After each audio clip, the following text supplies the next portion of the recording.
Ben ritrovati dalla redazione. Per una donna triestina di 58 anni è stato disposto il fermo indiziato di delitto per il reato di omicidio volontario.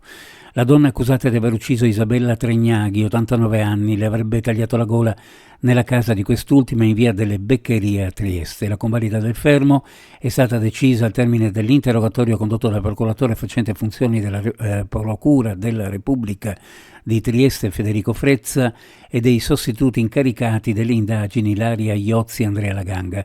Dopo le formalità di rito, la donna è stata condotta presso la casa circondariale di Trieste in attesa dell'udienza di convalida. Un incendio nella cucina di un appartamento a Gorizia. L'allarme è scattato ieri pomeriggio. Si vedeva del fumo fuoriuscire da un appartamento sito in un condominio lungo via Trieste. I vigili del fuoco del comando provinciale di via Paolo Diacono non hanno sottovalutato giustamente la chiamata e sono accorsi in forza in loco. Oltre alla prima partenza con l'autobotte è stata fatta intervenire anche un'autogru, trattandosi di uno stabile a più piani. Un rinforzo è arrivato un mezzo da Monfalcone per trovarsi pronti se la situazione fosse precipitata. Come accade in queste situazioni di emergenza, la tempestività è stata di poco fondamentale, per non dire decisiva. Un motorino rubato in Italia è stato ritrovato in Slovenia, nella zona a ridosso del confine. La polizia slovena è stata avvisata da un cittadino che ha trovato nei boschi vicino a Zerei un ciclomotore Piaggio Fly blu in stato di abbandono e con targa italiana. La polizia, dopo la segnalazione, ha fatto le verifiche di rito e ha scoperto che ne era stato denunciato il furto. La polizia prosegue nelle indagini.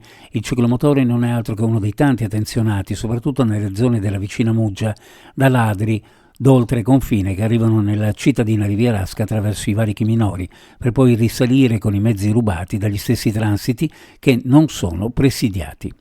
Proseguono a ritmo serrato i lavori di messa in sicurezza e riqualificazione del passo Montecroce Carnico. Il sopralluogo effettuato lo scorso 21 marzo ha confermato il significativo stato di avanzamento delle opere. Già evidenziato nella precedente verifica del 25 febbraio, lo annuncia l'assessore regionale alle infrastrutture e territorio Cristina Mirante. Nello specifico, ha spiegato Mirante, l'elettrificazione del tratto è stata completata e la sostituzione del guardrail pressoché ultimata lungo la maggior parte del percorso. Attualmente le lavorazioni più consistenti si stanno concentrando dopo l'11° tornante, dove restano da eseguire i getti dei muri di sottoscarpa già armati. Uno sguardo alle previsioni meteorologiche per oggi: cielo variabile con alternanza tra schiarite e nuvolosità anche consistente a quote medie. Bora sostenuta sulla fascia orientale e sulla costa, in costante al mattino, più distesa invece nel pomeriggio sera. Raffiche ancora forti a Trieste e sul Carso.